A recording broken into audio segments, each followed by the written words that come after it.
All right, thank you all for coming on up. Ma'am, we'll start with you here at the end of this table and then go down the line. Please go ahead.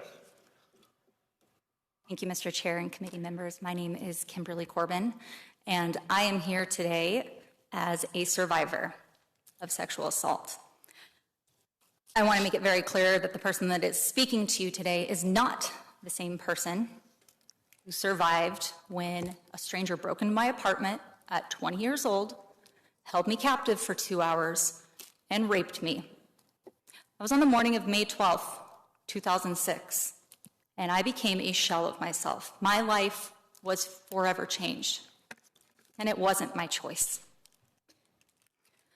My offender had no criminal history whatsoever. I realized that I am statistically insignificant because not only did I immediately report, but he was found, he was charged, he was convicted after a jury trial, and he is currently serving time in the Department of Corrections. He also classifies as not a high-risk offender and is in an indeterminate sentence. So while I realize that the bill that's being proposed would not be retroactive, it would impact offenders just like mine. He was sentenced to 24 years to life in the Department of Corrections, and I have had to attend now 3 different parole hearings so far. I know that he has not started any kind of rehabilitative treatment until just a few months ago when he came back to the assessment center here in Denver. And what I also learned is that he still refers to raping me as having sex. He shows no remorse. He does not understand the impact. And I want to make sure that you all do, because you're going to hear from a lot of people who are going to tell you that they've changed, that it's been 20 years. How are they supposed to remember something that happened so long ago? It's been almost 20 years for me, too. And I absolutely remember everything about that. I remember the smells, the sounds. I remember him holding me down and covering my face and ejaculating on my upper left thigh. I remember him stroking my back and laying down next to me to try to calm me down. I remember him kissing the top of my head before he told me to stay put and that he'd come back for me. I remember all of those things because for me, that was the day that my life as I knew it ended, and for him, it was a random Friday. So yes, when you hear that survivors are sentenced to a lifetime of trauma, please, please keep that in mind. When I read this bill, and I'm sorry, I will try to be as respectful of your time as possible, but when I read this bill, the first thing that crossed my mind is, why weren't we asked? I'm not hard to find. I shouldn't have to come down here and secure childcare and sit here and talk about the absolute worst thing that has ever happened to me just so that you might take me seriously. Just so that you might recognize that the trauma that was inflicted by one man's choice, what we are doing here today and this legislation that's being proposed impacts us even more greatly. I am one of the few victims who have an offender who is in the Department of Correction and still wish to be as active as possible with parole hearings, with follow-up, with coming down here and making sure that people like this stay imprisoned. I shouldn't have to do that. I shouldn't have to. This bill, while I heard that it's created for survivors, I can tell you as one, it's not. This does nothing but re-traumatize us. And I am more than willing to answer any of your questions because there are so many victims who aren't going to sit in front of you and talk about this. There are so many of us who are struggling to find our voices because if you want to know why more of us don't report, this right here is why. Because even if we do, even if we overcome all of those statistics, this is still where we have to end up to make sure that we stay safe and that our community stays safe. So I want to answer those questions. I can answer them on behalf of myself, but I want you to know that it's not just me. This is on behalf of so many survivors right in your own communities. Thank you for your time. Okay, committee members, any questions for this panel? Senator Pelton. Thank you, Mr. Chair. This is for Ms. Corban. So you mentioned that your offender is not categorized as high risk. How do you feel about that? Ms. Corban. Thank you, Mr. Chair. I feel as though I know what a risk he possesses. I know what a risk he is, because I had to stare into his eyes and be his victim against my will for hours that morning. When he was caught 3 weeks later, he was picking out his next victim. His PSI, though he never admitted to anything throughout the course of our trial, his PSI found that he was of high likelihood to reoffend. The time that he has spent in the Department of Corrections has been great. He's a model citizen. He's also not posing a risk to me because he's incarcerated. And to say that he's not high risk while he's in prison, sure, that's accurate. To say that he's high risk when he gets out, absolutely. And I don't have to sit here and get in the weeds about the different testing measures. And yes, I've done a lot. I've changed my entire career to dedicate that to criminal justice. And I've worked with offenders, and I do think so many can respond positively to treatment. You've heard plenty of testimony, and you don't need to hear it from me, that there are ways that we can make this work, but this is not it. And so for him to be found as anything except for an incredibly high risk is re-victimizing, it's traumatic, and it's a slap in the face to what we all experience when we're victimized. These victimizations look different for everyone, but all of these offenders are the highest risk when they are imposing their will against us. Senator Pelton.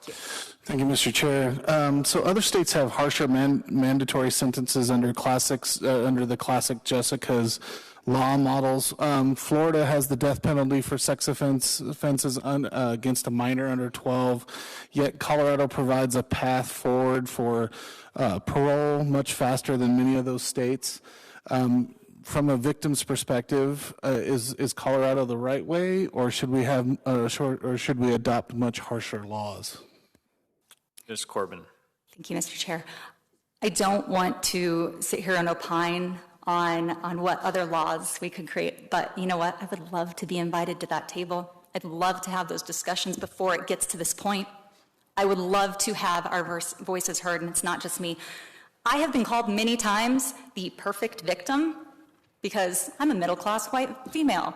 I'm a college co-ed. I reported right away. There was DNA evidence. It's all packaged up and wonderful, and yet it has still been insanely hard to not only survive this, but continuously put myself back into that state of mind.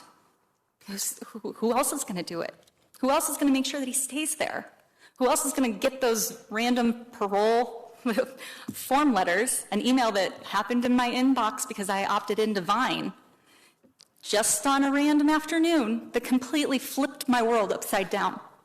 We aren't even halfway into his sentence, which is indeterminate, and already I was going to have to go and talk to complete strangers that did not have all of the facts. They had not access to the entire investigation. This guy said that he had a TBI at the last hearing. He didn't. That was already completely thrown out. All of these things that they can sit in front of different professionals now and say, hey, I have done X, Y, Z, I believe these things. And who's there to say otherwise?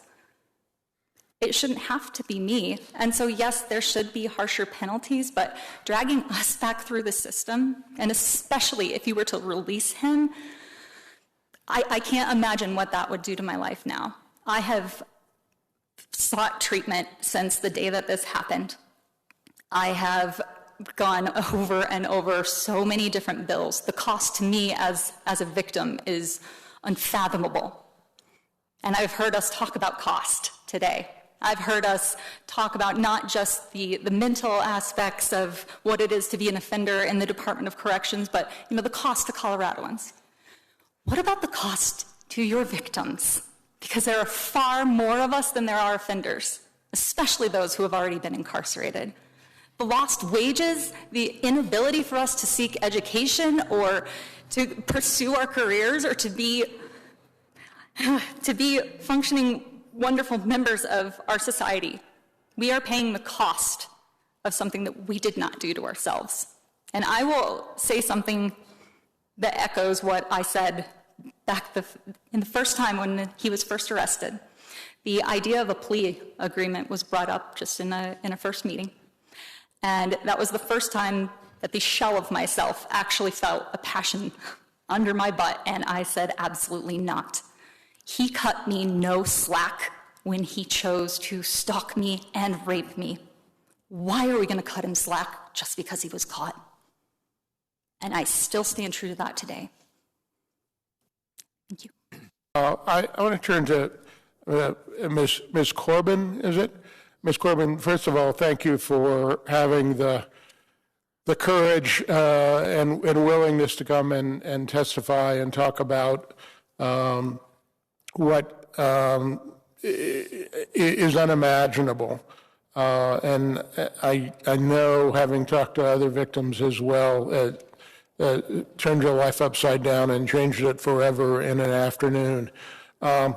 Something I didn't really get from your testimony, I think maybe you said it or not, but has your perpetrator, even today, acknowledged that he committed the offense and that it was horrible, egregious, life-changing to you in a very negative way? Has that acknowledgement taken place at all at any of these hearings? Ms. Corban. Thank you, Mr. Chair. Thank you for your question. It took a conviction and 4 meetings during a PSI before he finally admitted that, oh yes, I saw her and her roommate at a bar. They wouldn't dance with me, so I followed them home and stalked them for a week and then chose to break in the middle of the night and, as he put, have sex with her multiple times. And all of this is extremely robotic. There is no weight to these words. I have heard him. I kept him there for an additional hour that morning talking to him in an act of appeasement. That's where my brain went to make sure that I would survive that situation. And I kept telling him, it's okay, you're not a bad person. Everybody makes mistakes. I did whatever I could to survive that situation. And he left telling me that he's going to come back and find me again. For that entire time, and many years afterwards, actually, I had to wonder, why me? You've heard some of that testimony. I wondered why me. And I didn't have an answer for a very, very long time. And that's why I made the choice that I wasn't going to sit and wallow and be the victim that was in the police department with my mom in the bathroom, bawling my eyes out, saying, I don't want to be this girl. Because we all know that girl. We all know who she is. We all have those preconceived notions about what a victim is. And I didn't want to be that person. I didn't make this choice. So to live that whole time not knowing why me, I decided to make it so that I could make that choice. And my whole push throughout all of the court process, through developing post-traumatic stress disorder, depression, seizures related to PTSD that didn't exist before. All of these things that compounded was with the thought that if he's incarcerated, maybe he can get treatment there, that he won't do this to anyone else, that it would save at least one person. And after hearing him speak again, just a few months ago, it's the same thing over and over, just with a different version. He has not been rehabilitated at all. He hasn't had access to much treatment. And I will be the first one to tell you, every single inmate deserves that kind of mental health access. I want them to receive treatment because there are so many that can be rehabilitated. But the idea of letting him out to try to manage all of the things in the community and that overwhelming sense in the back of my head when I go to sleep that I'm going to come back and find you, are we going to treat me, my family, my community as the guinea pig as to whether or not he actually follows through? I would rather not, and that's what this bill would do. Thank you. Thank you. Thank you for your courage. Thank you.